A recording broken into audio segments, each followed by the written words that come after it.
Karena puncak pengetahuan filsafat adalah ketidaktahuan. Jangan dipikir Anda belajar filsafat, mau kuliah, mau mandiri, mau apapun, terus puncaknya pengetahuan. Enggak. Puncak pengetahuan adalah ketidaktahuan. Puncak pengetahuan adalah kesadaran bahwa kita tidak mengerti. Orang tuh tidak bisa memahami yang saya ngomongkan manis, asin aja orang tidak bisa kok. Kamu pikir siapa yang punya ide asin itu dulu? Jadi kalau Anda menghadapi hidup ini dengan filsafat, Anda membuka pintu-pintu penderitaan. Yang ditawarkan oleh Islam bukanlah pemahaman terhadap Allah, tapi pemahaman dan apresiasi dan cinta kasih kepada ciptaan Allah. Nah di situ nanti terrefleksikan hakikat Allah itu, tapi bukan Allah itu sendiri. Jadi bayangan Allah itu akan muncul di mana-mana, tapi it's not Allah himself itu, bukan Allah itu sendiri, tapi bayangan-bayangan Allah. Jadi menurut saya jangan berjalan di situ. Kalau saya jangan berjalan mempelajari filsafat untuk menemukan Allah. Ya ndak logis babar pisan. Kamu jadi kamu itu gimana? Sekarang yang paling bahaya, orang alim, orang soleh, hafal Quran, pinter qiraah, ngerti ayat hadis, menjadi sombong. Sombongnya mungkin tidak kelihatan di wajah dan badannya, tapi terasa dari hatinya. Kadang-kadang ketok moto nek wis qiraah iku ngene. A'udzubillahi minasyaitonirrajim.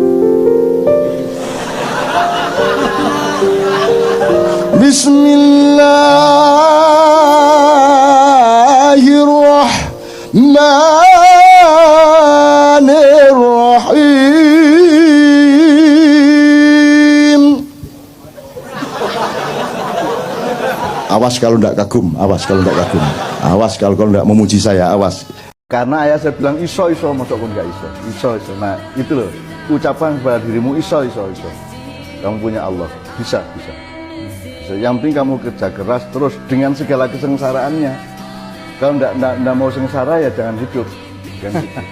Ya memang berat, memang nelongso, memang kadang-kadang putus asa, tapi jangan sampai mau melewati batas di mana kamu putus asa.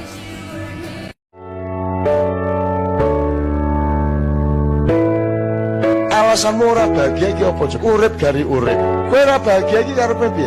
Saniki jenengan ngoco. Kowe ora bahagia berarti kowe ora duwe pikiran. Nek jenengan berpikiran positif, husnudzon kepada Allah dan tahu dan sadar bahwa asal usulnya itu semua adalah kasih sayang Allah, maka bahan untuk bahagia itu berlimpah-limpah setiap hari. Kadang baik, kadang buruk, tergantung Anda bersyukur apa tidak. Simbah atau Pak D akan mengemukakan 3 hal. Yang pertama, bahwa orang nikah, orang kawin itu Allah menyebutnya azwaj, perjodohan. Tidak hanya manusia yang berjodoh, tapi seluruh makhluk ini berjodoh. Bahkan peristiwa itu berjodoh dengan peristiwa, nilai berjodoh dengan nilai. Nah, apa yang Anda alami itu adalah sudah ditakdirkan Allah. Artinya orang nikah itu tidak diwajibkan secara fikih, tidak diwajibkan secara hukum atau syariat, tidak diwajibkan secara syariat Allah, tapi dia diwajibkan secara takdir. Jadi karena Allah sudah menciptakan azwaj tadi, perjodohan, maka kalian diperjodohkan oleh Allah, dan itu tidak ada kewajiban, karena meskipun tidak diwajibkan, karena kewajiban Anda ini kewajiban alamiah, maka Anda pasti kawin. Dan Allah sudah menjamin bahwa Anda berdua hidup itu karena rahmat Allah, kemudian Anda dikasih mawaddah di dalam hatinya jagat dan di dalam hatinya husnul, ya, disebut mawaddah itu satu semacam tiupan cinta yang membuat kalian berdua kemudian saling mencintai dan menikah. Nah itu namanya rahmah, kemudian dikasih rahmat yang khusus namanya mawaddah. Nah setelah Anda dapat rahmah dan mawaddah itu, maka Anda dimasukkan satu perjodohan atau satu rumah tangga atau keluarga di mana Anda berdua harus berjuang untuk mencapai sakinah. Jadi sakinah itu adalah ketenangan, keseimbangan, ketepatan hidup di antara kalian berdua yang harus diperjuangkan.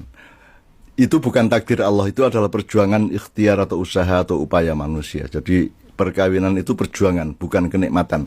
Kenikmatannya sudah ada pada rahmat dan mawaddah tadi, tapi sakinahnya itu adalah perjuangan. Makanya Allah di dalam ayat Al-Quran itu, sakinah itu kata kerjanya sakana yaskunu atau litaskunu, itu artinya engkau menancapkan,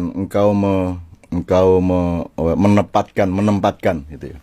Lah litaskununya orang nikah itu bukan litaskunu fi. Kalau litaskunu fi dengan kata sambung fi itu artinya sesuatu yang statis seperti tiang ditancapkan. Tapi kalau suami dan istri itu dinamis, maka dia disebut litaskunu ila.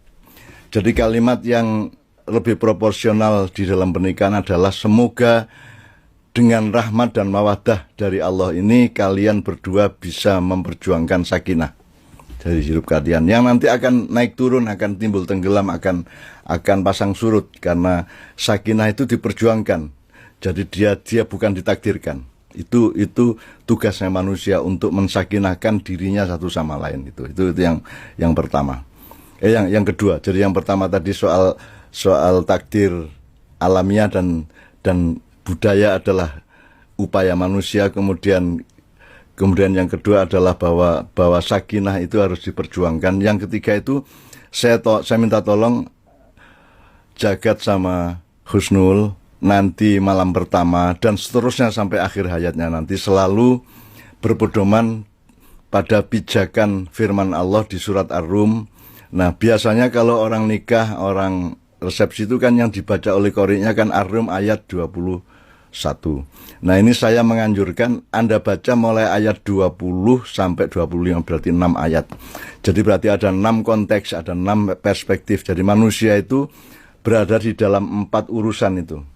4 hakikat. Jadi Anda itu personalitas atau ditakdirkan Allah menjadi jagat dan menjadi menjadi husnul, tapi jangan lupa jagat itu identitas bukan personalitas.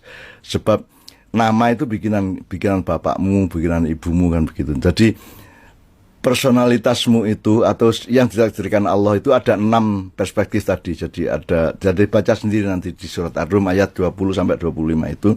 Kemudian landasan dari personalitas yang diciptakan Allah inilah, maka kalian akan mencari solusi kalau ada masalah-masalah. Ketika kalian mengalami pergeseran, perbenturan atau konflik atau apapun di antara kalian yang sifatnya itu identitas.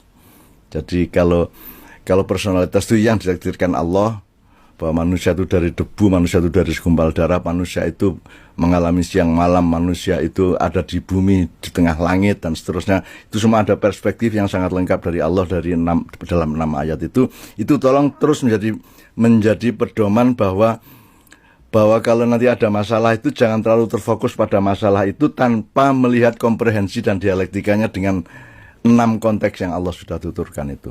Saya kira itu penting untuk latihan sabar, mengendalikan proses, mengendalikan kesabaran mengikuti step-step sesuatu. Ini menurut saya penting. Makanya tadi saya sebut yang pertama, kita itu sering tidak menikmati hidup. Orang itu kalau mengejar kesuksesan ya, mencari keberhasilan ya, segera ingin hidupnya naik derajatnya ya. Tapi yang sering orang lupa itu menikmati step demi step, tahap-tahap dalam hidupnya. Ini yang kemudian ya bahasanya tadi ingin cepat, tapi padahal proses itu kan juga perlu kita nikmati. Pertanyaan saya itu gimana kalau kita terus-terusan berjuang, sering mencintai, tapi kecewakan. Nah, kadang kan kita merasa kalau itu capek kan, capek. Solusinya gimana? Kan kalau terus-terusan berjuang itu capek, apalagi kalau permasalahan lain, terutama selain cinta. Itu gimana? Oke. Kalau kita berusaha, ada beberapa komponen yang perlu diperhatikan. Kamu melakukan sesuatu, berusaha, itu tentukan dengan definisi yang jelas, titik berhasil sama gagalnya. Itu yang kita biasanya takut bikin definisi. Karena kita takut merasa gagal, jadi yo kabur lah. Kita tuh terbawa kalimat ini, kegagalan adalah keberhasilan yang tertunda jari. Ora, kegagalan adalah keberhasilan yang tak terjadi. Lu jantan aja, bener gak? Gagal ki hina ora? Gagal itu tidak hina. Karena gagal itu memberi kamu ilmu. Ilmu itu biar kamu bisa mencoba lebih giat. Oke. Aku uyak-uyak kok ora tekan-tekan toh. Enggak. Oke, titik berhasilnya di mana? Kamu nembak, dia ngomong aku gelem. Enggak gelem ya. Apa dia gagal ya? Oke, kamu mencoba lagi. Gini. Kalau kamu mencoba sesuatu, melakukan sesuatu, ada beberapa komponen yang perlu dihitung. Kalau kamu ngejarnya adalah keputusan orang lain, jangan lupa lagi, orang lain punya independensi berpikir dan punya keputusan sama seperti kamu. Kamu tidak bisa menuntut dia untuk sesuai dengan kamu. Wes, nek dia ngomong ora ya ora, gagal. Wes, pertanyaanmu berikutnya, kamu masih punya teori nggak untuk terus mencoba? Nek masih punya dan kamu mau penderitaannya dengan kalau gagal, lakoni. Nek ora, yo wis golek liyane. Sederhana toh.